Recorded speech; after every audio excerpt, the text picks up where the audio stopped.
The BBC Two series, Giri, Haji, or Duty, Shame, is now on Netflix. Is it compelling and worthy of your time?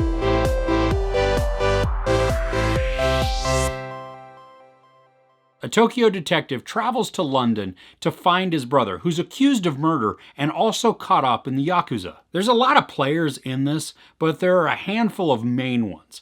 The first is Kenzo, who is the Tokyo detective, and he's also the older brother. Yuto is the younger brother, who's also Yakuza and hiding out in London. Taki is Kenzo's daughter. Sarah is a London detective who finds herself caught up in all of this as well. There's Rodney, who's a rent boy in London, whom Kenzo uses to help him navigate the city. Then there are the two Yakuza warring heads, Fukuhara and Enzo. This is a fairly complexly weaved story. It involves a lot of family drama and focuses in on a lot of the issues that cause that drama. Choice is a theme throughout this entire series, and that's where the title comes from of the series.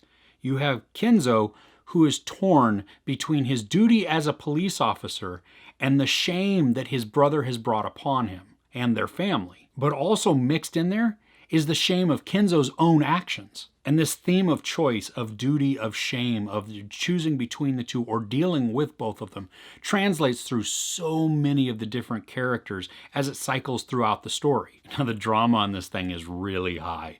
I mean, it drew me in, it sucked me in, and then because of the aesthetics that they used to film it, it just completed the act. Now, when they go into flashbacks, the screen gets into this extreme letterbox type of view where it's just, I mean, it's mostly black bars and it's super thin and you just see the action in there. I mean, almost anime style.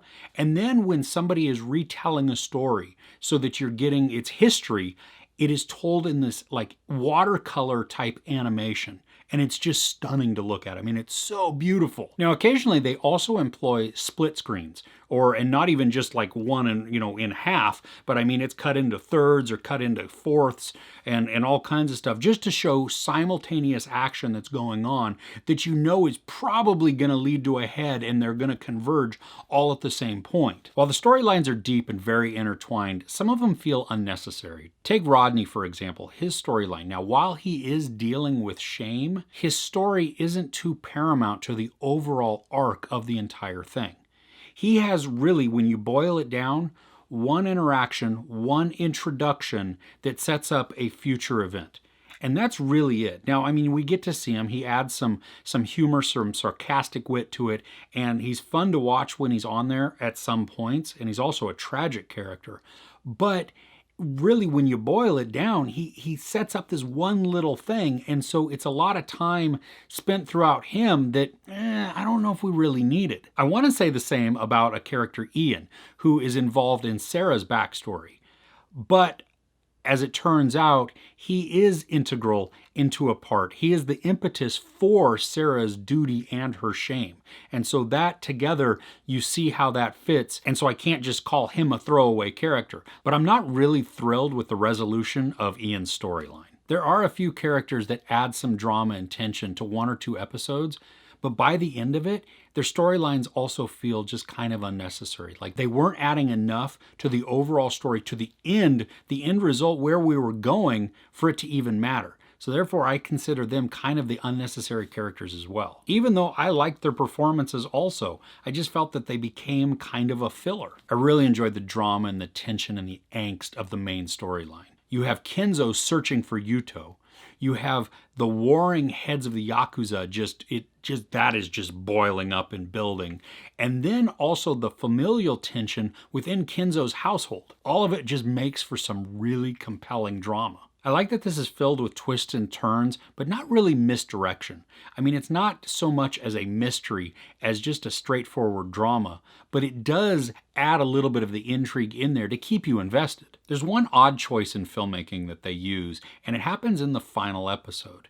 A dance scene breaks out. It's wordless, it's artistic, but it just didn't fit. I mean, it's beautifully shot, and it looks great to look at, but it's tonally it's so misplaced that it just really breaks you out of everything that you're going for, because you're like, wait a minute, what's going on? All of a sudden we moved into art house avant-garde, and this does not fit anything else I've seen up until this point and then it doesn't fit anything else I see after that point. I mean, it's this 3-ish minute scene, and it just feels really awkward.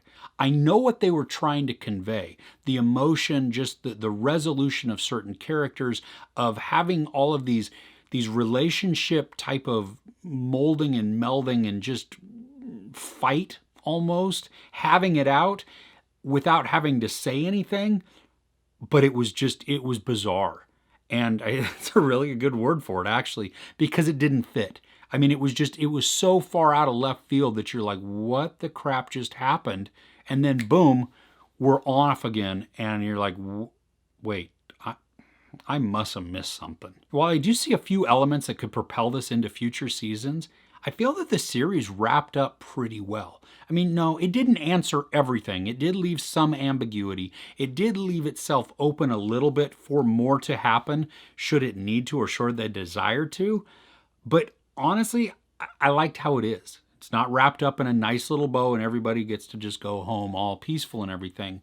But enough is resolved that you can go, okay, I can see what they're doing. I'm willing to accept it. And I'm not all mad because the ending just didn't answer anything and it left me totally hanging. And I still have no idea if there's going to be a season 2. It's 8 episodes long, each of them about an hour, with sufficient drama to keep you engaged. There's some nudity with lots of sex, violence, profanity, and drug use. I give Giri Haji on Netflix 3.5 out of 5 couches. So are you a fan of family drama? What's one that you can recommend to me in the comments below? If you enjoyed this review, please give it a like. Also, don't forget to share and subscribe. I'm Chris. This is Movies and Munchies. Thanks for couching with me.